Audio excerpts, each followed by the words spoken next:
केले, कोणत्या टॉपिकवरती केले आणि टॉपिक काय होते ते टॉपिक आपण सांगतो. म्हणजे एक्झाम्पल सांगतो की हा प्रोजेक्ट केला, पण त्याच्या आपल्याला सिनॉप्सिसच नाही देता आला तर काय उपयोग नाही. त्या प्रोजेक्टबद्दल पूर्ण इन्फॉर्मेशन आपल्याला माहिती पाहिजे, सर्व आपल्याला सांगता आलं पाहिजे, हे पण महत्त्वाचं आहे.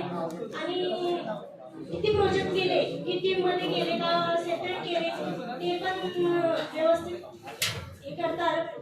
नंतर how your skills can benefits you. तुमच्या स्किल्स तुम्हाला कशा फायदेशीर ठरू शकतात, म्हणजे फ्युचरमध्ये किंवा कंपनीच्या इम्प्रुव्हमेंटसाठी तुमच्या स्किल फायदेशीर कशा असू शकतात.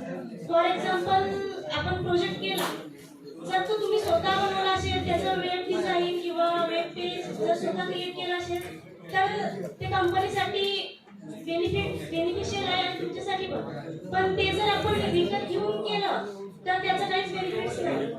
आणि बाकीचं सर्व त्या अतिशय सांगितलंय. थँक्यू.